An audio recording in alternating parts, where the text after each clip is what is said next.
En 2020, la pandémie de coronavirus a représenté un défi sans précédent pour le monde du sport. Dès le mois de mars, la plupart des compétitions sont suspendues. Elles reprendront avec un protocole sanitaire strict. Partout, des enceintes sportives vides ou avec un public restreint. Mais dans l'arène, des sportifs toujours déterminés à faire le spectacle. Avec le confinement, le compteur des voitures de Formule 1 est passé de 300 km/h à l'arrêt total des moteurs. Le début de saison, initialement programmé en mars, a été repoussé à juillet, obligeant les organisateurs à s'adapter. Résultat, moins de courses sur le calendrier et au final un 7e titre mondial pour le Britannique Lewis Hamilton, qui égale ainsi le record de Michael Schumacher.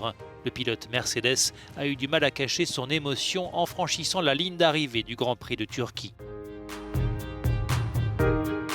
Lewis Hamilton s'est également illustré cette saison en encourageant les autres pilotes à mettre un genou à terre pour dénoncer les violences policières contre les Afro-Américains après la mort de George Floyd. Un geste qui lui a valu notamment d'être élu la personnalité noire la plus influente au Royaume-Uni. À l'instar de la Formule 1, le Tour de France a également été retardé par la pandémie, mais les circonstances n'ont pas nui au spectacle assuré par le jeune prodige slovène Tadej Pogačar, qui est devenu à 22 ans le plus jeune vainqueur de l'épreuve depuis 1904.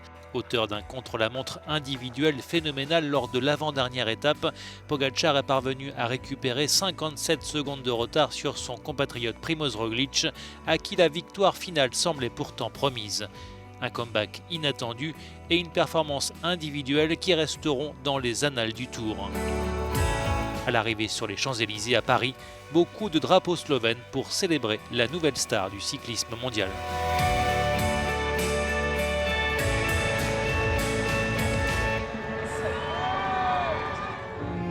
La pandémie a révolutionné la phase finale de la Ligue des champions de football.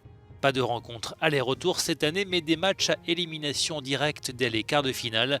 La ville de Lisbonne a ainsi accueilli ce tournoi inédit baptisé Final 8, 8 équipes et seulement 7 rencontres disputées au mois d'août. L'histoire retiendra la raclée infligée par le Bayern Munich au FC Barcelone 8-2 en quart de finale. Le club bavarois s'emparera de la coupe aux grandes oreilles en battant en finale le Paris Saint-Germain.